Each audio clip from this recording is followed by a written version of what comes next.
ഇന്നലെ AMMയുടെ ഒരു പത്രസമ്മേളനം നടത്തിയിരുന്നു. അതായത് ആ പത്രസമ്മേളനത്തിൽ എന്താണോ അവരുദ്ദേശിച്ചത്, അതായത് അത് പറയുന്നതിന് പകരം അറിയാതെ തന്നെ അവരുടെ ഉള്ളിരിപ്പുകളെല്ലാം പുറത്തേക്ക് വരുന്നൊരു പത്രസമ്മേളനമായിരുന്നു. കാരണം സിദ്ദിഖ് തന്നെ ഇന്നലെ പറഞ്ഞത് ഇതിനെതിരെ നടപടിയെടുക്കണം എന്നുള്ളത് ആവശ്യപ്പെടും. അതായത് അവരുടെ തന്നെ സിനിമയിലുള്ള നടിമാരും അതുപോലെ തന്നെ സ്ത്രീ പ്രവർത്തകരൊക്കെ നേരിട്ടിട്ടുള്ള പീഡനങ്ങളെക്കുറിച്ച് തുറന്നു പറഞ്ഞിട്ടുള്ള റിപ്പോർട്ടിൽ നടപടിയെടുക്കണോ എന്ന് ചോദിച്ചപ്പോൾ അത് ഞങ്ങൾ എക്സിക്യൂട്ടീവ് കമ്മിറ്റിയായിട്ട് ആലോചിച്ച് പറയാമെന്നും കോടതിയിൽ കക്ഷി ചേരുന്നതിനെക്കുറിച്ച് എക്സിക്യൂട്ടീവ് കമ്മിറ്റിയായിട്ട് ആലോചിച്ച് പറയാമെന്നും ഒക്കെയാണ് സിദ്ദിഖ് പറഞ്ഞത്. എന്താണെങ്കിലും ആ പറഞ്ഞത് മുഴുവൻ കേട്ടിട്ടുണ്ടെങ്കിൽ പ്ലീസ് ഇത് ഇത്തരത്തിലുള്ള പേരുകളൊന്നും പുറത്തു വിടല്ലേ, നടപടിയെടുക്കല്ലേ എന്നുള്ളതാണ് നമുക്ക് വ്യക്തമായി മനസ്സിലാകുന്ന ഒരു കാര്യം. ഇതിലേറ്റവും പ്രധാനപ്പെട്ടൊരു കാര്യമുണ്ട്.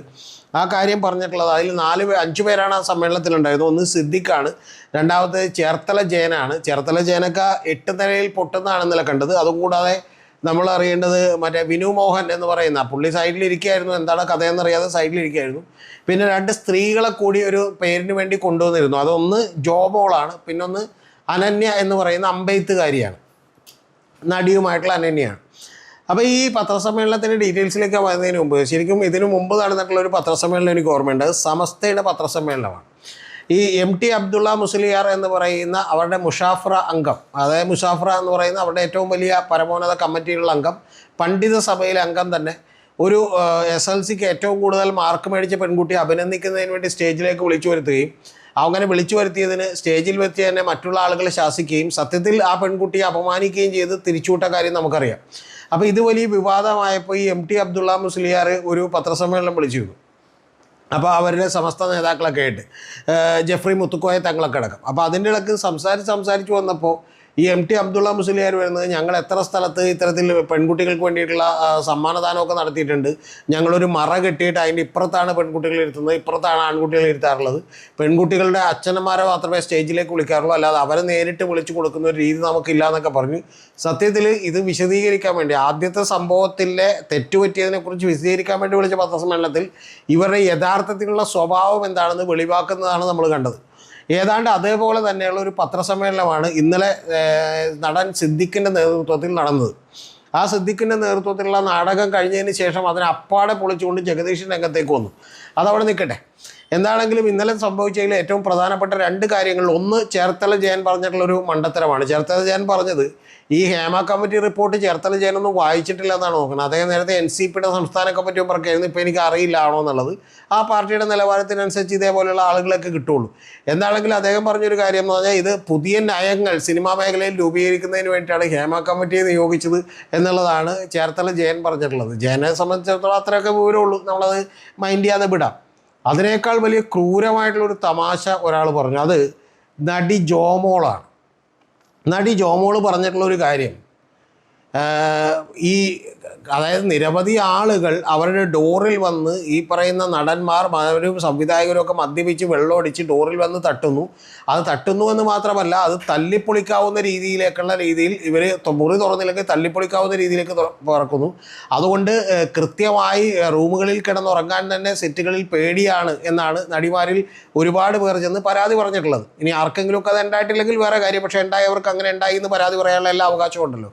കൂടാതെ ജൂബിത എന്ന് പറയുന്നൊരു നടി, അവർ കഴിഞ്ഞ ദിവസം നമുക്കറിയാമല്ലോ ഇടവേള ബാബുവിനും സുധീഷിനും അതുപോലെ സാജു കൊടിയനുമൊക്കെ എതിരെ മാമുക്കോയ്ക്കെതിരെയുള്ള ആരോപണം ഉന്നയിച്ചതാണ്. അവർ പറഞ്ഞേക്കുന്ന ഒരു കാര്യം അതിനേക്കാൾ ഭീകരമാണ്. അവർ പറഞ്ഞത് സംവിധായകൻ ഹരികുമാർ വിളിച്ചു ചെന്നില്ല, അതുകൊണ്ട് 4 ദിവസം അവർ അഭിനയിച്ചിട്ടുള്ള രംഗം കട്ട് ചെയ്ത് മാറ്റാൻ ഉത്തരവിട്ടു എന്നാണ്. അത് കൂടാതെ അവർ പറഞ്ഞേക്കുന്നത് ഈ ജൂബിതയുടെ അമ്മയൊക്കെ പാവം, അവർ ഒരു പാവപ്പെട്ട സാധാരണ കുടുംബമാണ്, പായസം വിറ്റ് ജീവിക്കുന്നവരാണ്. നിങ്ങൾ മനസ്സിലാക്കണം, ഈ പെൺകുട്ടി ജൂനിയർ നടിയായിട്ട് എത്തിയതാണ്.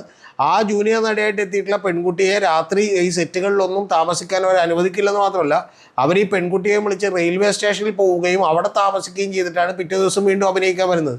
അപ്പോൾ എത്ര ഭീകരമായിരിക്കും എന്ന് നിങ്ങളൊന്ന് ആലോചിച്ച് നോക്കണം. ഇത് കേട്ട ഉടനെ തന്നെ നമ്മുടെ നടി ജോമോൾ, ആ ജോമോൾ എന്നുള്ളതല്ല അവരുടെ പേര് ശരിക്കും വന്നിട്ടുണ്ടെങ്കിൽ ഗൗരി എന്നുള്ളതാണ്. ആ ഗൗരി എന്ന് പറയുന്ന ഒരു ആള് ഉടനെ തന്നെ എടുത്ത് ഭയങ്കര ഓരോ ഡയലോഗിലും ഓരോ കമൻറ്റിലും അവർ ഈ പത്രസമ്മേളനങ്ങളിലെല്ലാം സിദ്ദിഖ് പറയുന്ന വിവരക്കേടുകളും പോഷത്തരവും ഒക്കെ കേട്ട് മുട്ടിയുരുമി ചിരിച്ചുകൊണ്ടിരിക്കുകയാണ്. ആ ചിരിച്ചുകൊണ്ടിരിക്കുന്നത് കൂടാതെ അവർ പറയുന്നൊരു കാര്യം, ഈ ഗൗരി ചന്ദ്രശേഖര പിള്ള എന്ന് പറയുന്ന ഈ പിള്ള പറയുന്നൊരു കാര്യം, എനിക്ക് അങ്ങനെ ഒരു അനുഭവമേ ഉണ്ടായിട്ടില്ല എന്നാണ് അവർ പറയുന്നത്. അപ്പോൾ അനുഭവം ഉണ്ടായിട്ടില്ല എന്ന് പറയുന്നത് ചിലപ്പോൾ ശരിയായിരിക്കും. കാരണം നമുക്ക് തെറ്റ് പറയാൻ പറ്റില്ല. കാരണം അടച്ചിട്ട ഡോറാണെങ്കിൽ മാത്രമേ നമ്മൾ മുട്ടേണ്ട കാര്യമുള്ളൂ. ഇനി മുട്ടിയിട്ടും തുറക്കുന്നില്ലെങ്കിൽ മാത്രമേ ആളുകൾ ഇത്തരത്തിലുള്ള കാമപ്രാന്തന്മാർ ഇത് തല്ലിപ്പൊളിക്കാൻ വേണ്ടി ശ്രമിക്കുകയുള്ളൂ.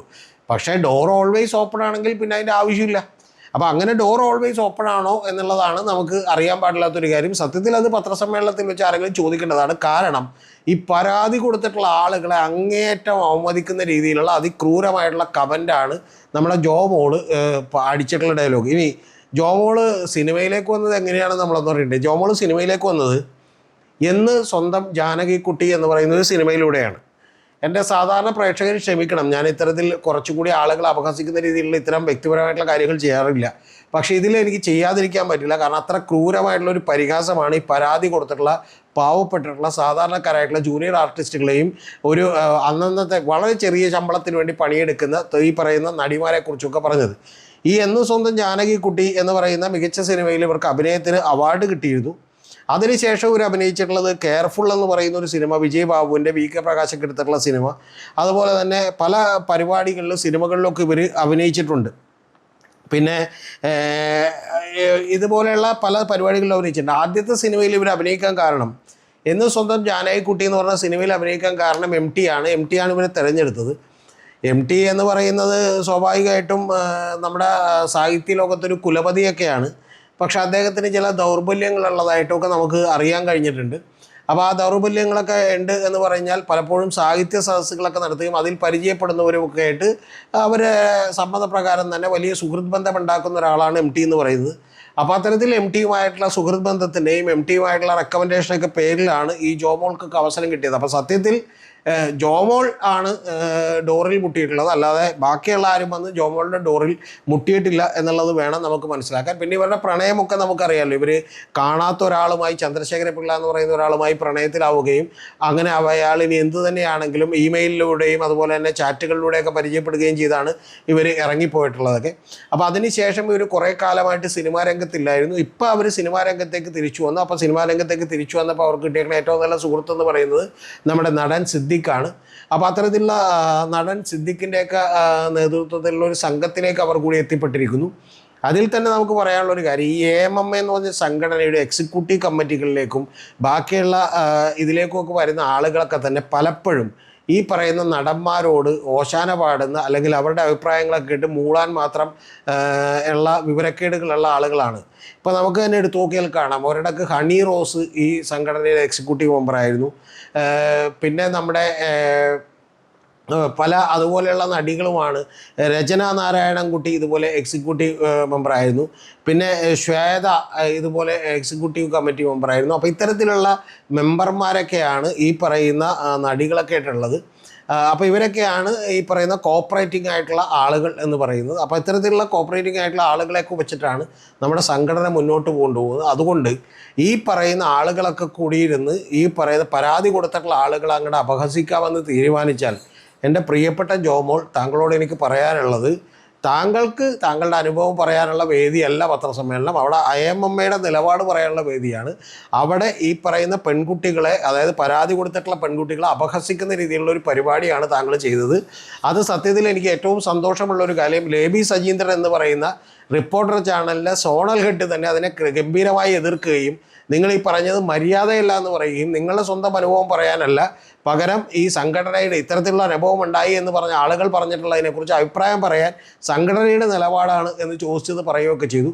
അപ്പോൾ അതുകൊണ്ട് ജോമോൾ, എനിക്ക് പറയാനുള്ളൊരു കാര്യം എന്ന് പറയുന്നത്, താങ്കൾ വാതിലടച്ച് കിടക്കുകയും താങ്കൾ ഈ പറയുന്ന പോലെ ഇത്തരം സിനിമകളിൽ ചിലപ്പോൾ അഭിനയിക്കാൻ വേണ്ടി പോവുകയൊക്കെ ചെയ്താൽ ഇത്തരത്തിലുള്ള അനുഭവങ്ങൾ ഉണ്ടായിട്ടുണ്ടാവും. എന്താണെങ്കിലും ജോമോൾ പറഞ്ഞത് ഞാൻ അക്ഷരം പ്രതി വിശ്വസിച്ചിരിക്കുന്നു. കാരണം ഇത്തരത്തിലുള്ള അനുഭവം ജോമോൾക്ക് ഉണ്ടായിട്ടില്ല എന്ന് മാത്രമല്ല, ജോമോൾക്ക് അങ്ങനെ ഉണ്ടാകാനുള്ള ചാൻസുമില്ല എന്നുള്ളതാണ് ഞാൻ മനസ്സിലാക്കുന്നത്.